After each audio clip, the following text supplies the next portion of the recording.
زراعت کسی بھی ملک کے اندر ہو اس کا اپنے ایک امپورٹنٹ رول ہوتا ہے، لیکن زراعت پاکستان کی معیشت کے اندر بیک بون کی حیثیت رکھتی ہے۔ ماضی کے اندر ہم دیکھتے ہیں کہ ہم نے اس طریقے سے توجہ نہیں دی، کسان اپنی ہیلپ کے تحت اس کے اندر کام کرتے رہتے ہیں روایتی طریقوں کے ساتھ، لیکن دنیا بہت بدل چکی، بہت ماڈرن ٹیکنالوجی آ چکی، بیجوں میں بڑی تبدیلی آئی۔ کیا آپ کو لگتا ہے کہ ہم نے اس طریقے کے ساتھ زراعت کے اندر جو بہتری کا سفر تھا شروع اب تک ہم نے کیا ہے یا نہیں کیا، اور آپ کس ویژن کے ساتھ آ کے اب اس ministry of national food security کو آگے بڑھانے کی کوشش کر رہے ہیں؟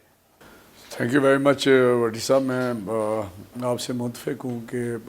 صنعت اور زراعت جو ہے یہ کسی بھی معیشت کا بہت بڑا ایک اہم حصہ ہوتا ہے، اور وہی معیشت کو آگے لے کے چلتے ہیں جو بھی کسی ملک کی اکانومی ہوتی ہے۔ اور پاکستان کا جہاں تک تعلق ہے اس میں کوئی شک نہیں کہ 60s میں 60 کی دہائی میں یہاں صنعتی انقلاب جس کو کہتے ہیں اور زرعی انقلاب یا گرین ریولوشن بھی آیا،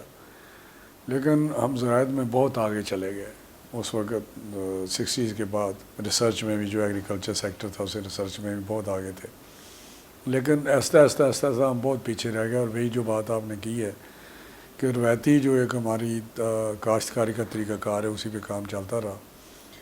اور جو نئی ٹیکنالوجی ہے یا اس میں جو جدید زراعت جس کو کہتے ہیں کاشتکاری، اس پہ ہم نہیں جا سکے۔ اور جو ممالک ہم سے بہت پیچھے تھے